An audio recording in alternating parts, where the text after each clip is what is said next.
Hello दोस्तों, आपका अपनी देव अकेडमी चैनल पर स्वागत है। दोस्तों, रीजनिंग में अगला टॉपिक आज देखेंगे इनइक्वालिटी, जिसको हम कहते हैं असमानता। ये जो चैप्टर है, इससे क्वेश्चन जो है लगभग सभी एग्जाम में पूछे जाते हैं, खास करके आपका यूपीएसआई हो गया, बैंक में, और यहाँ तक कि जो है रेलवे में भी खूब ज़्यादा क्वेश्चन पूछे जाते हैं। आज देखेंगे कि इनइक्वालिटी और असमानता में कैसे क्वेश्चन आते हैं। इसमें ये ध्यान रखिएगा, इसमें जैसे अभी हमने आपको एक चैप्टर पढ़ाया था न्याय और निगमन, सेम उसी पर आधारित जो है इसमें भी होता है। इसमें एक कथन दिया रहता है और दूसरा इसमें निष्कर्ष दिया रहता है। इन्हीं दोनों को आधार पर जो है प्रश्न दिए रहते हैं। कथन दिया रहता है, कथन को चेक करके हमको निष्कर्ष की निष्पत्ति निकालना होता है, कंक्लूजन निकालना पड़ता है कि जो कथन दिया गया है वो निष्कर्ष को सेटिस्फाई कर रहा है, या जो निष्कर्ष है कथन के द्वारा उसकी उत्पत्ति हो पा रही है कि नहीं। आइए क्वेश्चन के माध्यम से इसको देखते हैं कैसे लगता है। इसमें बेसिक कुछ चिन्ह है, उसको ध्यान में रखिएगा।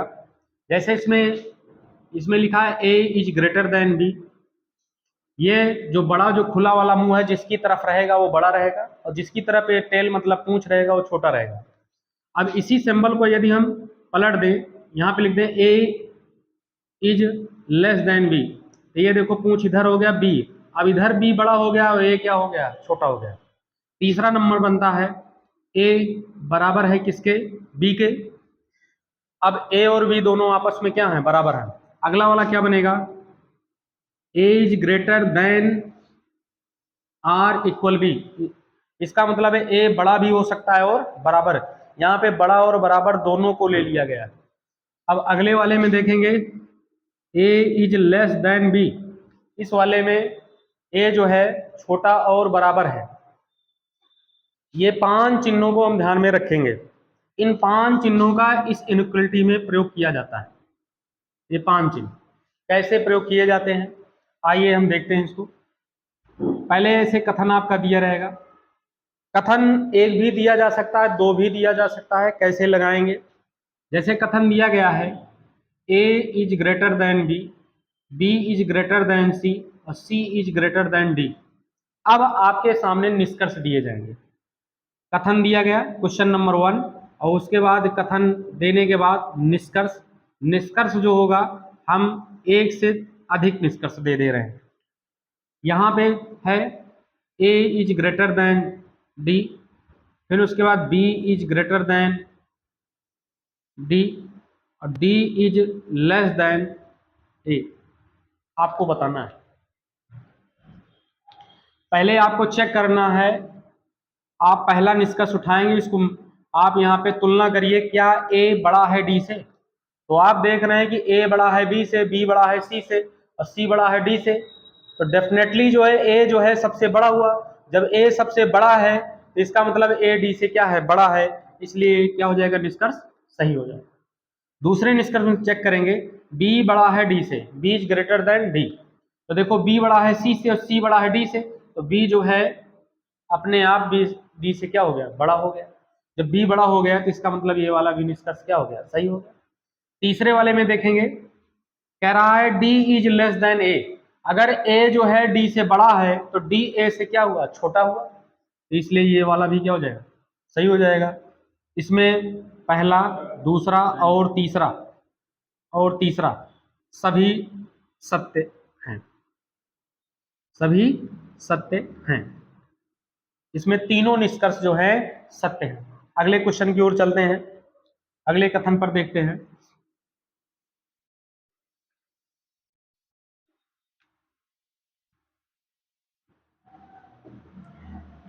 कथन दिया गया है ए बराबर बी के, बी बड़ा सी के और सी बड़ा डी से। अब आपसे निष्कर्ष पूछेगा। निष्कर्ष पहला कह रहा है डी इज लेस देन ए। निष्कर्ष दूसरा कह रहा है ए इज ग्रेटर देन सी। अब देखो कैसे लगाएंगे। अब देखो ए और बी बराबर है, मतलब ए और बी बराबर है। अब बी से इन सबका जिस प्रकार का संबंध होगा वही किससे हो जाएगा, ए से। क्योंकि ए और बी आपस में क्या है, बराबर है। अगर बी सी से बड़ा है तो डेफिनेटली ए भी सी से क्या हो जाएगा, बड़ा। और अगर बी डी से बड़ा है तो ए जो है बी से बड़ा हो जाएगा, क्योंकि ये दोनों क्या है, बराबर है। तो अब देखिए कह रहा है डी छोटा है ए से, तो अगर बी बड़ा है डी से तो डी छोटा है किससे, बी से। और अगर डी छोटा है बी से तो डी जो है छोटा हो जाएगा किससे, ए से। इसलिए ये वाला भी निष्कर्ष आपका क्या हो जाएगा, सत्य हो जाएगा। ये वाला निष्कर्ष सत्य हो जाएगा। अब आगे देखें, कह रहा है कि ए बड़ा है सी से। अगर ए बी के बराबर है और बी बड़ा है सी से, तो सही है कि ए जो है सी से क्या है, बड़ा है। इसलिए ये भी क्या हो जाएगा, सत्य हो जाएगा। इसका मतलब ये दोनों निष्कर्ष आपके क्या हुए, सत्य हुए। चलिए अगले क्वेश्चन पे देखते हैं।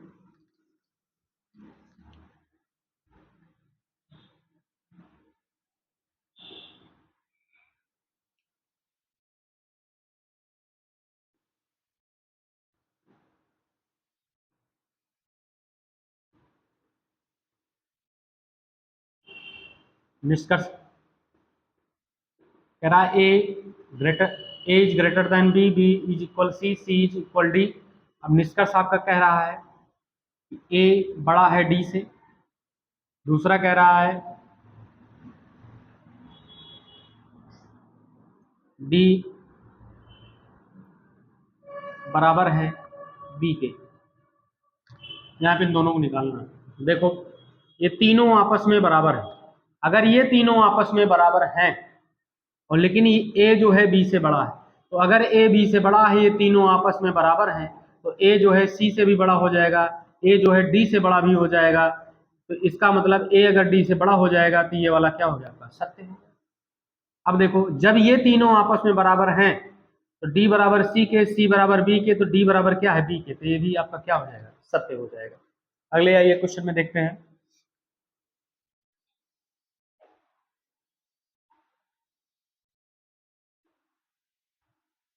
कथन देखें, कह रहा A is greater than B, B is equal C और सी इज इक्वल किसके, डी के। अब यहाँ पे निष्कर्ष देखें, देखें तो इसमें कह रहा है ए बड़ा है सी से और डी छोटा है किससे, ए से। देखो ये दोनों आपस में बराबर हैं, तो सी से जिस प्रकार डी का संबंध होगा उसी प्रकार बी का भी संबंध किससे हो जाएगा, क्योंकि ये दोनों आपस में क्या, अगर सी बड़ा है डी से तो बी भी डी से क्या हो जाएगा, बड़ा।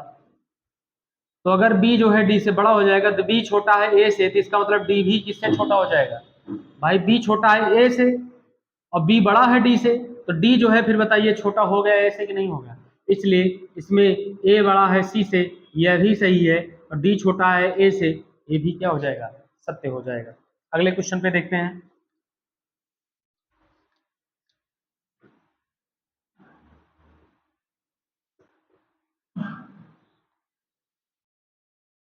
कह रहा A is greater than B, B is equal C और C is greater than D के। यहाँ पे निकालना, ध्यान सुनिए, निष्कर्ष लगाते हैं,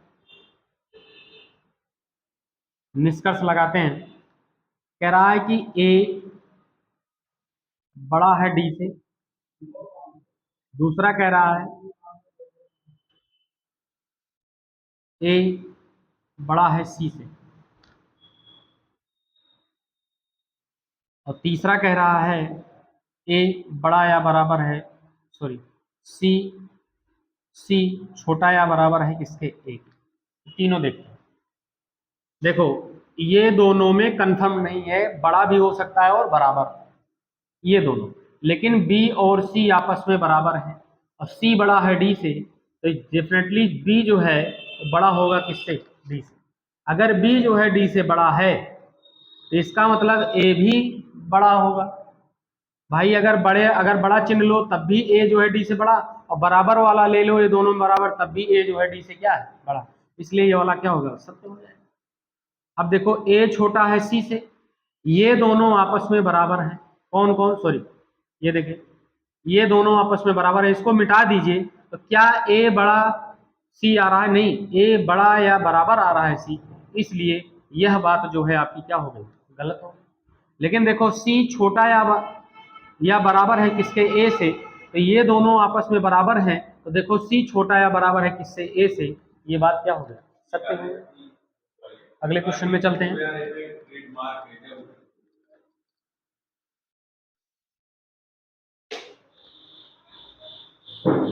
अगले क्वेश्चन पे चलते हैं। अब देखिए इस वाले क्वेश्चन में देखेंगे ए बड़ा है किससे, बी से, बी बड़ा या बराबर है सी के, सी बड़ा या बराबर है किससे, डी के। अब ये दोनों में क्या है कि ए बड़ा है बी से, और इन तीनों में समानता है, एक ही चिन्ह तीनों में कॉमन पाया जा रहा है, तो जो संबंध सी से है डी का वही संबंध है बी का, तो वही संबंध हो जाएगा बी और डी का। लेकिन ये दोनों में कौन बड़ा है, ए बड़ा है, तो अगर ये बड़ा है बी से, इसका मतलब ए जो है इन सब से बड़ा हो जाएगा, तो ए बड़ा है सी से, ए भी सही है, ए बड़ा है डी से, ए भी सही है। लेकिन अगले वाले क्वेश्चन में देखें डी छोटा है बराबर है सी के और सी छोटा है बराबर है बी के, तो बताइए डी जो है बी से छोटा या बराबर होगा कि नहीं होगा, क्योंकि सब छोटा छोटा बड़ा है, छोटा बड़ा छोटा बराबर कॉमन है, छोटा बराबर इसमें भी, छोटा बराबर इसमें भी, इसलिए ये भी क्या हो जाएगा, सत्य हो जाएगा। आज की बात यहीं तक करते हैं। वीडियो अच्छी लगे सब्सक्राइब और लाइक जरूर करिए। धन्यवाद।